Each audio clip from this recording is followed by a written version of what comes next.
सुन लो ना।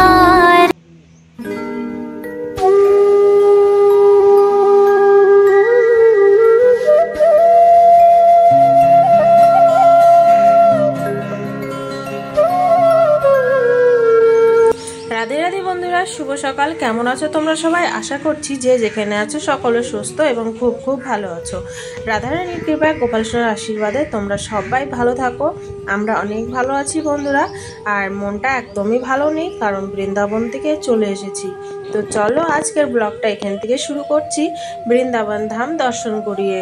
তো এটা হচ্ছে সেই অক্ষয় বট, সেখানকার বৃন্দাবনের জায়গাটা তোমাদেরকে একটু ব্যাকগ্রাউন্ডে দেখিয়ে দিলাম। আর বৃন্দাবনকে দর্শন করিয়ে চলো আজকের ভিডিওটা এখান থেকে শুরু করছি। সকালবেলা স্নান টান করে নিয়েছি, বাসি কাজ সেরে। আর এখন হচ্ছে অনেক কটা কাপড় কেচেছি, কারণ অনেক কাপড় আছে বৃন্দাবনের, তো শুধু পরা হয়েছে, ধুইনি। তো একটা একটা করে মানে অল্প অল্প করে রোজকার কাপড় তো হচ্ছেই, তার সাথে সাথে 4-5 টাকা যেরকম পারছি নিয়ে নিয়ে মানে ধোয়া হচ্ছে। তো এরকম করে অনেক দিনই লাগবে কাপড় চোপড়গুলো ধুতে। তো অল্প অল্প করে ধুয়ে নিব, কোনো ব্যাপার না। তো চলো কাপড়গুলো ধুয়ে এখন এই দেখো স্নান করে আগে মেলে নিচ্ছি, তারপরে গোপাল সোনাদের সেবা দেবো।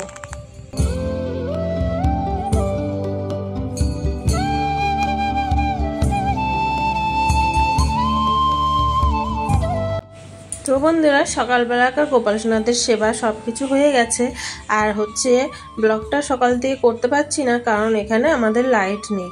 সকালবেলা তো লাইট ছিল 9টা অবধি, তারপরে লাইট সেই যে গেছে, এখন বাজে হচ্ছে 12টা, এখনো পর্যন্ত লাইট আসেনি। পরে খবর পাচ্ছি যে আজকে সারাদিন লাইট দিবে না। তো পুরো ঘর অন্ধকার, এই দেখো মানে ঠাকুর ঘরের লাইট টাইট সব বন্ধ।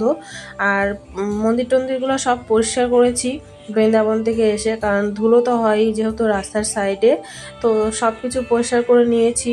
মোটামুটি ঘর দোয়ার একটু পরিষ্কার হয়ে গেছে, এখনো অনেক কাজই বাকি আছে। তো তোমাদেরকে একটু বাইরেটা দেখাচ্ছি। দেখো কাপড়গুলো মেলে দিয়েছি, সব কিন্তু শুকিয়ে গেছে। আর বাইরেটা দেখো, তোমরা দেখলে বুঝতেই পারবে যে এমন রোদ টাটাফাটা। তো এর মধ্যে যদি ভাত বসিয়ে দিই তো ভাত হয়ে যাবে, গ্যাসের কোনো প্রয়োজন নেই। তোমরা দেখলে বুঝতেই পারবে যে এতটা রোদের তাপ।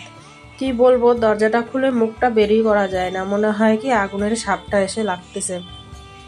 আর এই যে ব্যাগে দেখতে পাচ্ছ, এগুলো সব কাপড় আছে, এই কাপড় টাপড় সব ধুতে হবে। এই যে দেখো দুই সাইডে রেখে দিয়েছি, এখনো পরিষ্কার সেইভাবে হয়নি বন্ধুরা, করে উঠতে পারিনি, যেহেতু একা একা সবটা সামলাতে হয়। এদিকে গোপাল সোনাদের সেবা আছে, এদিকে রান্নাবান্না আছে, এদিকে ঘর দোয়ার পরিষ্কার আছে, কাজ তো জানোই সংসারের বন্ধুরা। তারপরে এক তো মনের অবস্থা ভালো না, যেহেতু বৃন্দাবন থেকে এসেছি। বৃন্দাবন থেকে এসে কিছুই ভালো লাগছে না, মনে হচ্ছে যেন কোথার থেকে কোথায় চলে এসেছি। সব কিছু মানে নিজের আত্মীয় স্বজন, ভালো মন্দ, সুখ দুঃখ সব কিছু যেন কোথায় হারিয়ে গেছে। একা একা মন স্তব্ধ হয়ে গেছে, ভালো লাগছে না। মানে গায়ে কোনো যে একটা এনার্জি, সেই এনার্জি বলতে কিছুই নেই মনের মধ্যে। আর দু চোখের মধ্যে খালি বৃন্দাবন বৃন্দাবন। তো জানি না রাধারানী কবে কৃপা করবে যে আমাকে সেখানেই রেখে দিবে। তোমরা আমার হয়ে একটু রাধারানীর কাছে প্রার্থনা করো বন্ধুরা, দয়া করে। তারপরে দেখো তোমাদেরকে দেখাচ্ছি যে রান্নাঘরে কতটা অন্ধকার, এর মধ্যে খাবার কি করে বানাবো। আর এখানে গোপাল সোনাদের 1 গামলা কাপড় ভিজিয়েছি, কারণ গোপাল সোনাদেরও 1 ব্যাগ কাপড়, সেখানে তো ধোয়া হয়নি, সেখানে পরিয়েছি আর চেঞ্জ করেছি, তার জন্য অনেক কাপড় হয়ে গেছে গোপাল সোনাদেরও। তো এই দেখো নলকায় একটুকু জল নেই, মানে এখানে এই প্রবলেম, লাইট না থাকলে জলও থাকবে না। আর নিজেদের বাড়ি হলে মনে করো জলটা কিন্তু থাকবেই। তো দেখো এখানে অন্ধকার, কিভাবে কি করব সেটাই ভাবছি। তো তাও তো করতে হবে। তো চলো ভাবছি সেদ্ধ ভাত করব।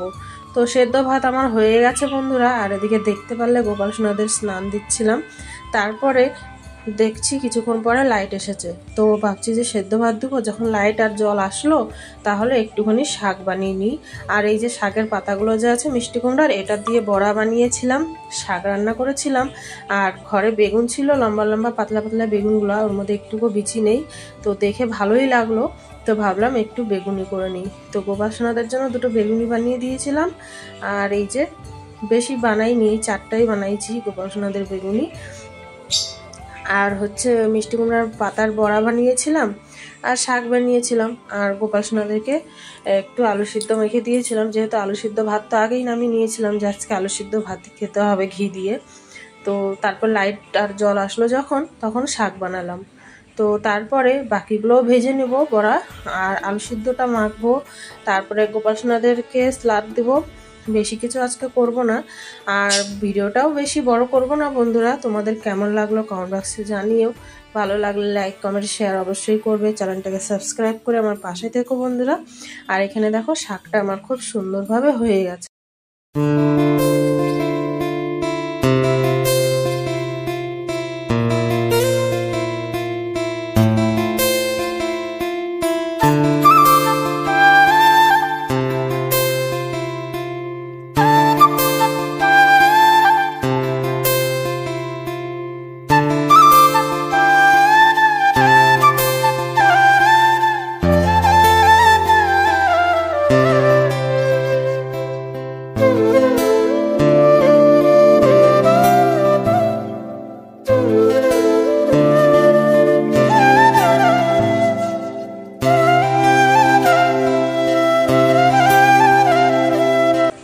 গোপাল সোনাদেরকে এখন ভোগ দেবো, তো ভাবছি আলু সিদ্ধটা মেখে নিই।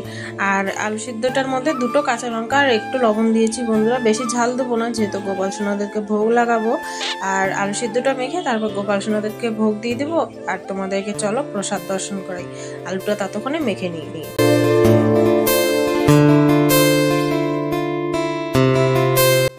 তো বন্ধুরা, তোমরা প্রসাদ দর্শন করো। এই দেখো এখানে বেগুনি, মিষ্টি কুমড়া ফুলের পাতার বড়া, তারপরে শাক আর আলু সিদ্ধ, আর এই দেখো স্লাটের মধ্যে শসা দিয়েছিলাম, আর জল আর অন্ন দিয়ে গোপাল সোনাদেরকে ভোগ নিবেদন করে দিয়েছিলাম। গোপাল সোনারা প্রসাদ পেয়ে গেছে, আর তোমরা এখন মহাপ্রসাদ দর্শন করছো। তো আজকের ভিডিওটা তোমাদের কেমন লাগলো কমেন্ট বক্সে জানিও। ভালো লাগলে লাইক কমেন্ট শেয়ার অবশ্যই করো। আর চলো তোমাদেরকে গোপাল সোনাদেরকে দর্শন করিয়ে আজকের ভিডিওটা এখানে এন্ড করে দিচ্ছি। সবাই ভালো থাকবে, সুস্থ থাকবে। হরে কৃষ্ণ, রাধে রাধে।